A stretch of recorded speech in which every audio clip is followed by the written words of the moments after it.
Folks, George Lynch, Legendary Gear. We're here on volume 2 of education or instructional on goose calling, short reed way, George Lynch's way. So anyway, we'll do a quick rundown of volume 1 and what we talked about. This was a basic beginner learning how, if you never ran a short reed goose call, how to pick one up, how to start operating, what exercises. We talked about exercises to do, and then we talked about in volume 2 we're going to go to the next level. So the recap in volume 1 again was hand placement, forefinger, thumb right over here, middle finger up, never choke off your pocket, offhand, thumb to thumb.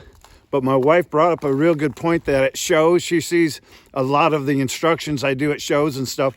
One of the things she noticed that when we tell guys to go thumb to thumb, these guys, a lot of guys, watch this pocket, see this pocket? They'll go from here and they do this. So, which was a good point. When you do the thumb to thumb, you notice these middle knuckles on my right hand, the calling hand, and this is called a calling hand, this is the offhand. So on the calling hand, you notice that on these knuckles, that the offhand fingers never go over that. So the neat thing is I can bring this down, I can come up, I can change the pitches, and again, that's more in the advance, but pretty much never go beyond the middle knuckles as your basic rule of thumb. Very important part. I forgot that kind of in the first video, but we're going to bring that up in the second video. Never go beyond the second finger. We talked about air presentations. It's a two-part. The air presentation, it isn't just blowing out as you're going. You're sucking that air up. I'm holding my air. I'm actually being stingy and controlling my air. And the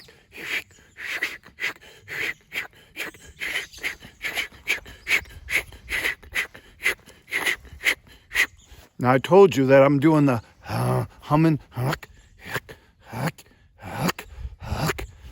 In volume 1, we're teaching you that in the exercise to learn to drag that out, making the honk. The reason I'm trying to get you to learn how to drag it and control that long drag is because it's teaching you the air control and voice control at the same time. Once we start getting to the advanced version, you're going to take that baseline that you learned that from, and then we're going to pick that up, and I'm going to teach you how to use that throat to give you the speed. On this one, though, we're going to talk about two things. We're going to talk about different pitches, how to get the different clucks, and then we're going to talk about the moan. This right here, when we get to volume 2, once we end with volume 2, if you have mastered volume 1 and then you go to volume 2 and you mastered volume 2, I believe in my heart that if you master volume 2, you're ready to hit the field, you're goose hunting 101, you're ready to get into it. I believe that you'll be able to operate any meat sound out of that goose call to kill Canada geese. And again, we take the honk, everything is centered around that honk. And whether you lengthen, actually I should say the cluck, everything is lengthened on that cluck, whether you lengthen that note or shorten that note, that's based on one cluck. Basically what to tell you. So what I'm going to show you is now that we got to the cluck, we went to the honk. Now the cluck. Now I'm going to show you how to get the two different pitches. And what I'm doing, when I start getting this up, we have the voice inflection, but then my second note, I'm going to take that lower voice inflection, huck, huck, huck, huck, huck, huck, huck, huck, huck, huck, huck. I'm actually higher in making my pitch, my second note of what you want to call the yodel or that note, that second part, I'm increasing my voice to a higher pitch and just speeding the air just a little bit to make it a little faster and making it sound a little more aggressive. So the slow version of that, and what we're going to do, we talked about back pressure. What was one of the things? There's two air pressures that we talked about, forward pressure and back pressure. So on the second one, it's very important to get that second note, because what we're going to do is we're going to take one of the air pressures, which is the back pressure, and I'm going to open that. And what that does is changing the back pressure altogether because there isn't any back pressure. If I